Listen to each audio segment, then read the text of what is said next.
In this video I'm going to try to make a pressure bleeder for the reservoir on these cars. Now there's no thread on here. Now this is not a new idea because I had this years and years ago, and I think it's called Easy Bleed. And what the idea was, you put your brake fluid in here and then you screw that onto the other type of reservoir that's got the screw fitting like they had in the 60s and the 70s, and then I haven't got the pipe, then you connect that to the tyre, and that's what gives you the pressure. So as soon as you connect that to the tyre, it pressurizes this container and then it pumps the fluid up through this pipe into the reservoir, and then all you've got to do is go under the car and undo each bleed nipple and it comes out automatically. You don't have to pump. So it's ideal for one person to bleed.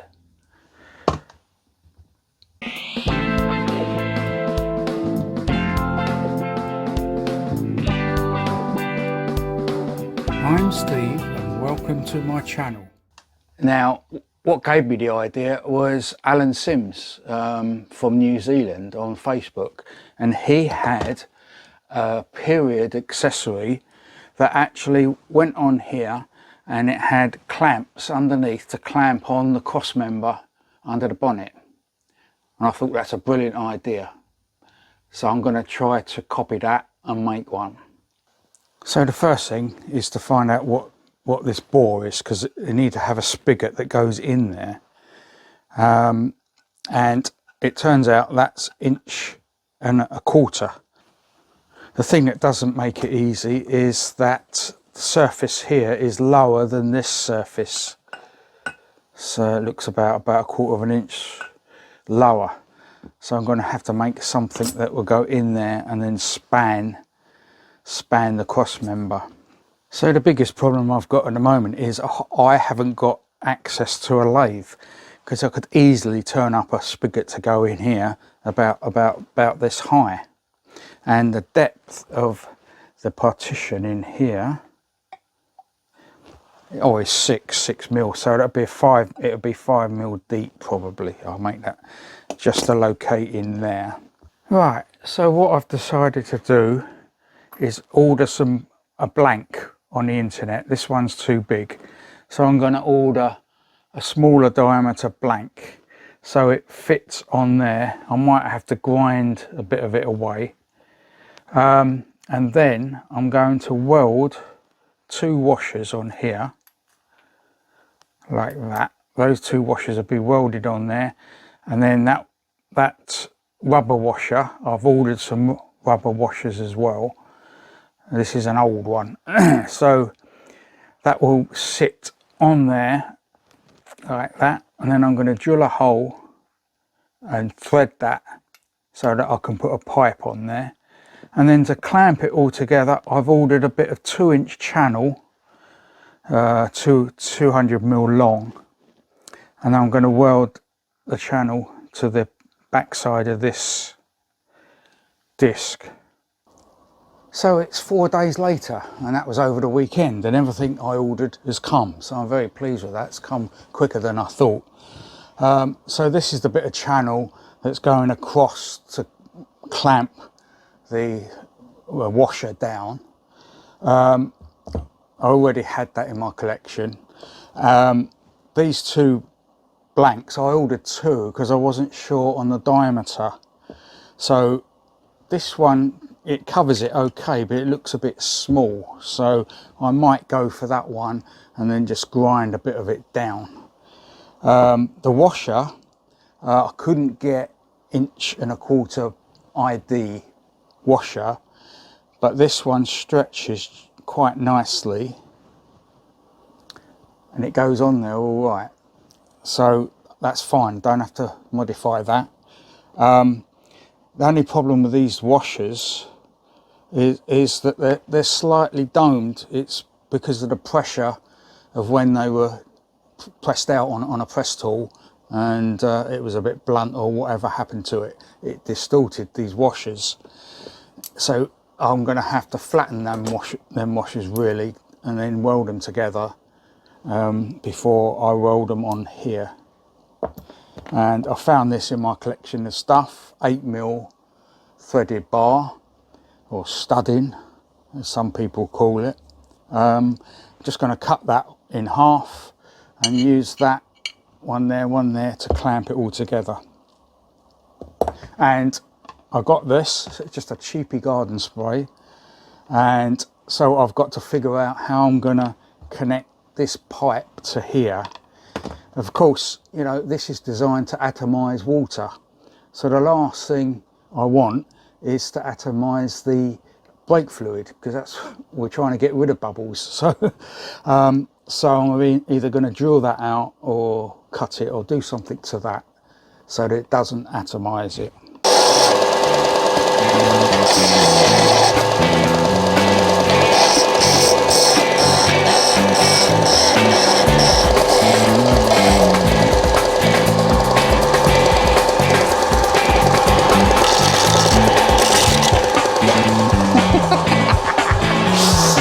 Good job it wasn't pointing towards the car. The car's this side. So now I'm going to mark the centre of there and drill a hole for that.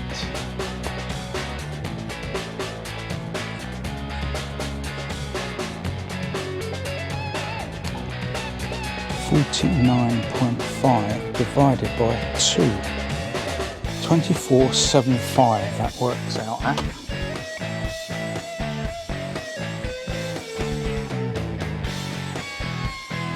$24.76. So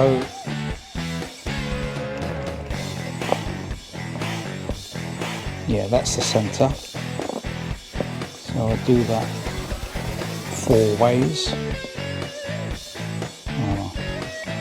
So now I've got the centre.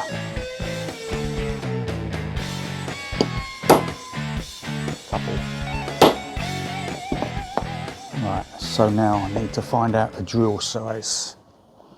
This thread is a 1/4 BSP and it's a tapered pipe thread.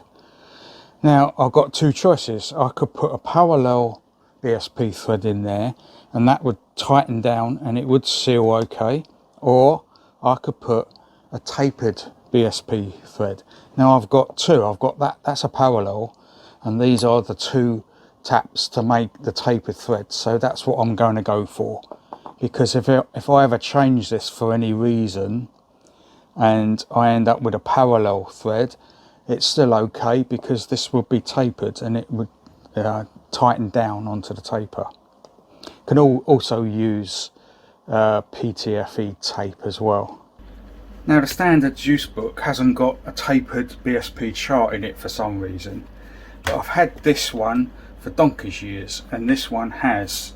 So it says for a 1/4 BSP tapered you should use 11.2 drill. So my metric drills only go up to 10mm, or actually 10.9. But this is a 7/16 drill and it measures 11.1. Now that rings a bell because I remember when I was at work we just used the standard 7/16 drill for tapered.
Now what I'm doing here is, I'm not pushing hard, because I've got that centre drill in there, if I push it too hard, it will grab it and go try to drill in, and this will come out of ice.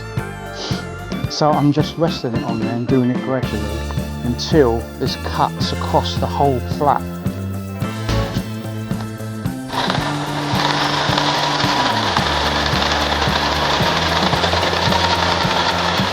Right, now I can press harder.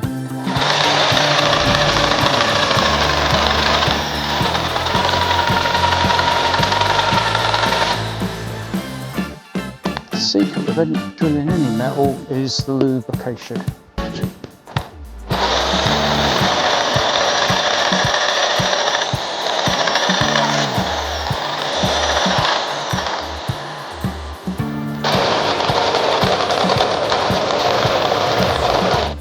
I'm just going to give it a little tickle on the grinder.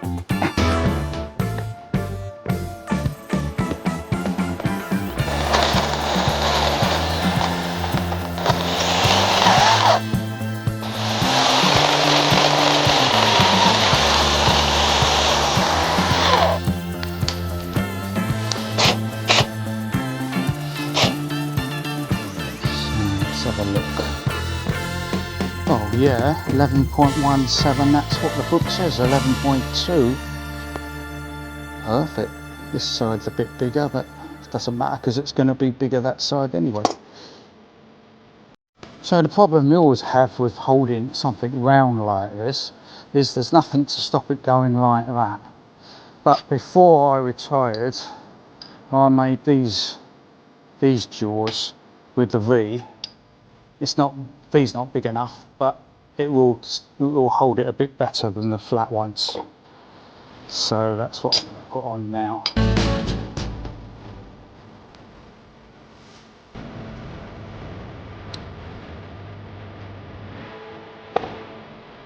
Right, so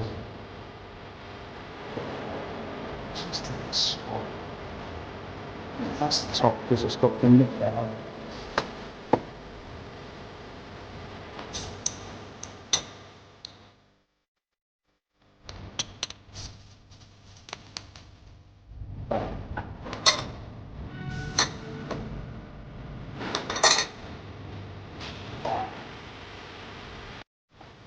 So when you're tapping a tapered thread, you always have these two different types of taps. Now you start off with this one, I don't know if it comes out, but you see that the tops of the threads have been ground off on here. It's not worn out, that is brand new, that's how it should be. Because the reason is that with a parallel thread, it's only cutting right on the front 2 or 3 teeth, or the first tooth really, and it's cutting the same all the way down. But with a tapered thread, as you go down, you're cutting the top and the bottom all the time, so you're cutting over all those teeth, so the forces become too much.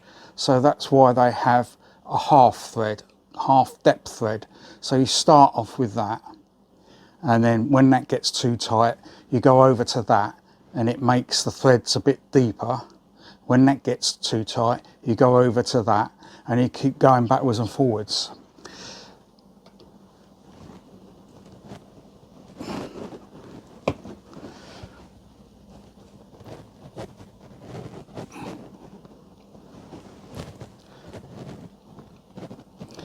Now this is the point where you look, make sure that's level, and then you turn it 90 degrees and then you go further back and you look, make sure that's level, because when you're up near it you can't see whether it's doing this or that. And then you always tap it and then break the swarf, otherwise the swarf will get too much. And then you keep looking, yeah, that's level. Yeah, that's level, because they can easily go to one side and you get a horrible thread. Now that's cutting quite easily actually, so it's proving me wrong now.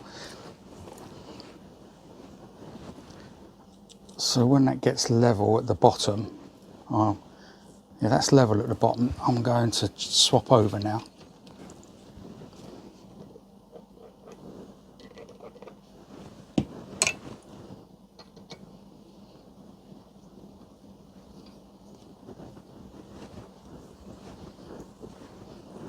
Of course, it's not that deep. Sometimes, some applications, it might tap it an inch deep. That's when it becomes really tight.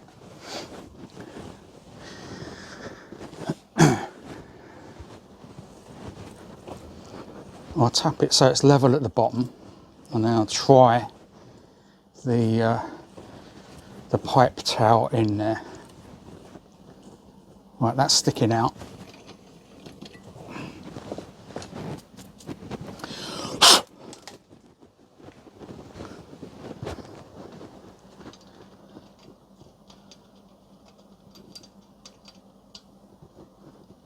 Yeah, it's nowhere near it yet.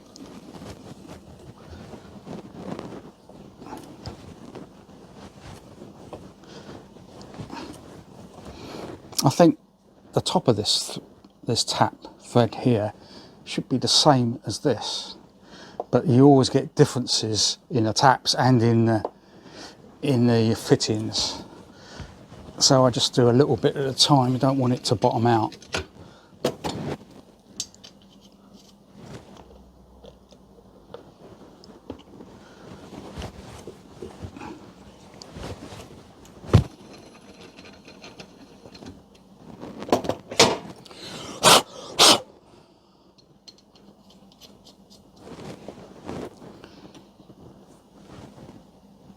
That looks good. Yeah, it's almost level there. I'll leave that as, that's fine. When I finally assemble it, I'll put PTFE tape around there.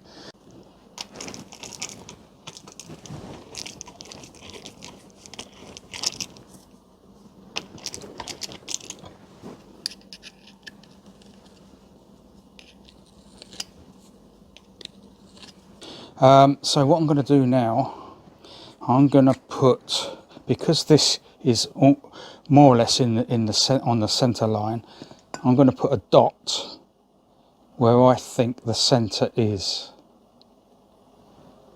There. And then all I've got to do is line that up. Oh, so let's have a look on. Let's have a look. Ah, so it's only that bit, so I've only got to grind away 1/8 of an inch there. So I'm just going to scribe a line approximately 1/8 of an inch across there. So in the end, the flat wasn't enough really, because it was touching on the two corners. So I blended the flat in, which is about the same as this radius. Now, when I line it up about, that's about center, so I've got about that much clearance. That washer is a little bit over there, so I can trim that later. So I'm thinking that I can weld the two washers together, but I can't weld on the diameter, because then it won't lay flat on here. If I weld in the bore, I end up having all weld on the thread. So I'm thinking, if I can get these both red hot, I might braze it on there. So now I'm going to try to flatten these washers as best I can. I just going around like that.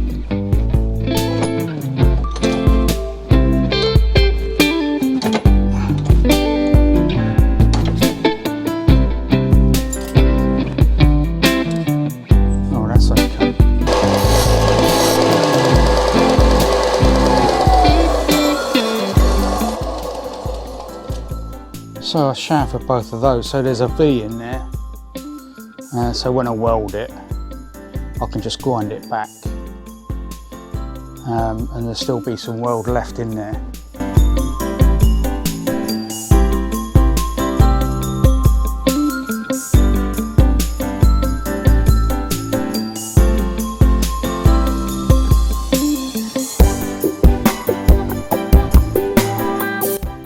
Change of plan.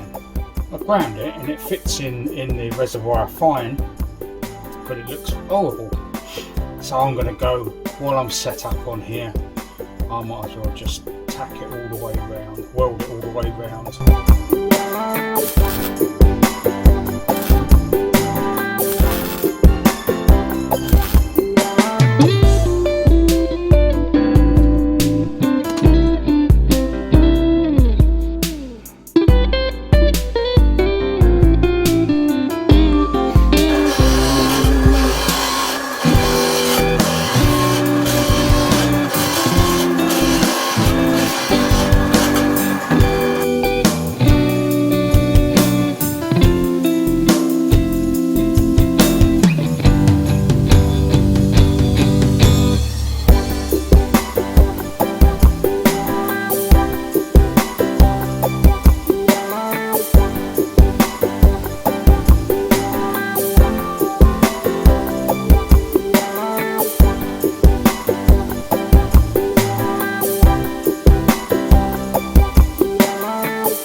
Well, that didn't go to plan. The problem I had was I couldn't get it hot enough. You need to get it really cherry red all the way over.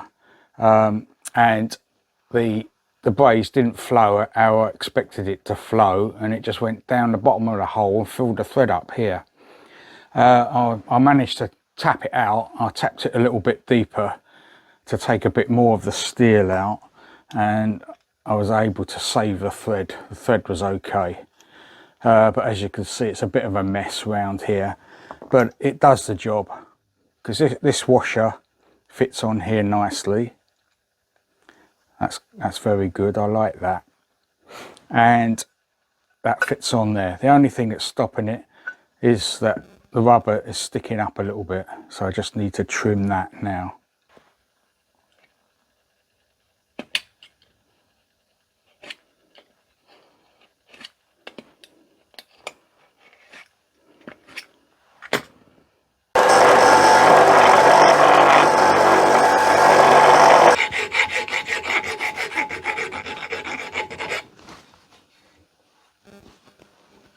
So now I'm going to decide where to weld it on the channel. Now ideally you'd want the channel at 90 degrees to this cross member, but I can't do that because there's a radius here and the bolt really needs to go about there. So I can't do that. So I've got this bit here, so that's as far as it will go. Now that is about in the middle of the channel, like that. Now I'll put the channel this way because I don't know where the bonnet comes. I don't know if this is going to hit on the bonnet if I had the bonnet on. So you know, I need to do that when I finish the car. That's why it's that way. So now I'm going to put two lines here and here, and then take it on the bench and weld it.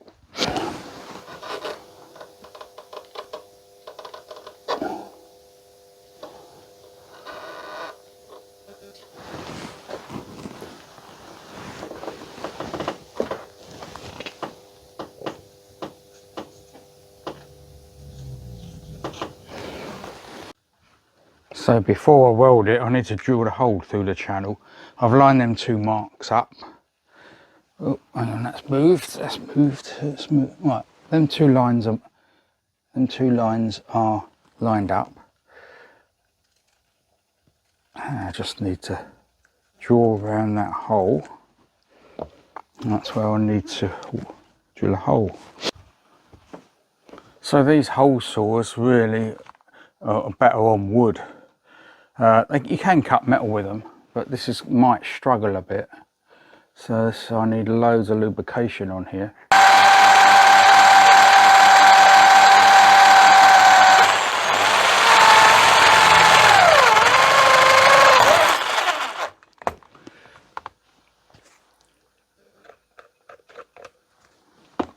Slow that down a bit, I think.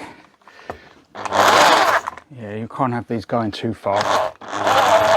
I think if you have these going too fast, it makes the cutting edges get hot, and that's what blunts them, because it like anneals the the cutting edge.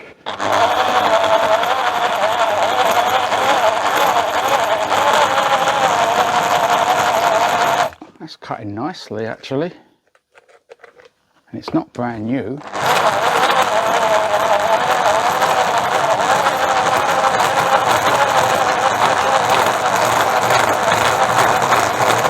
I found with these, if you keep moving it like that, it makes the hole a little bit bigger and they don't jam up so much.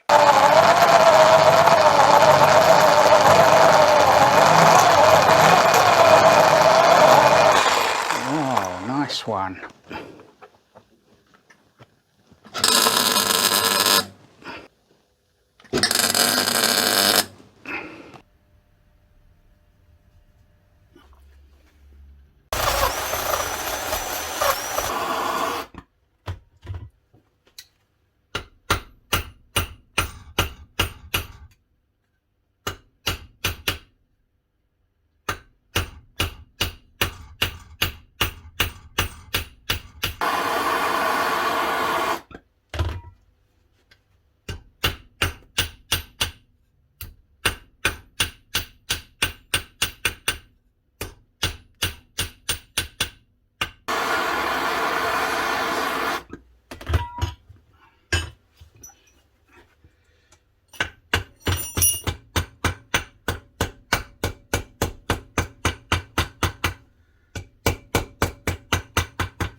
So that's the job done. I decided just to put these 4 tacks. It's quite strong and there's no sideways movement on this bit, so that should be enough to hold it. And I'll put this rubber pipe on the cross member just to save the paint. So that goes on there like that. I've had to elongate these holes because I did make a mistake when I marked these holes. It was at an angle, so as it went across it meant the position was wrong, but it actually helps to put it on when I've got elongated holes in here. All it needs now is a bit of paint. Right, I just put these on here, they just about hold like that.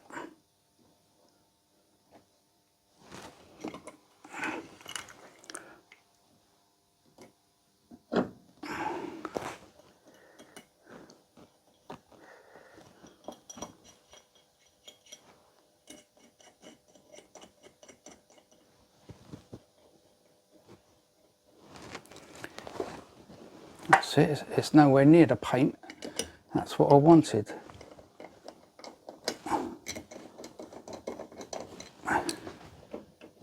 That's good.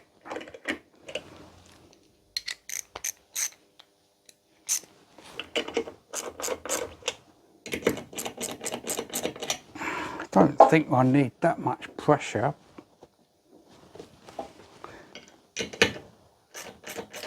Because obviously if I put too much pressure, it's going to dent the top of the reservoir, because it's only sheet metal. Okay, so that's it. All depends on where the hinge comes. Well, I found the hinge, and this goes in here like that. So that's the open position. So the bonnet comes there, so I think I'll be all right with that. There should be enough room there. That's fine. So now I've got to fix this pipe to the end of the pressure sprayer. Now this brass nozzle here is adjustable for different width of spray, so I decided to take that off remove the little O-ring, and what you're left with is two little holes. That's where it will be coming out there, and it won't atomize because this cap isn't screwed in at all. It will just come out of these holes and go down the pipe. So now I think I'm going to heat this up to try to get it over the plastic and then put the Jubilee clip on.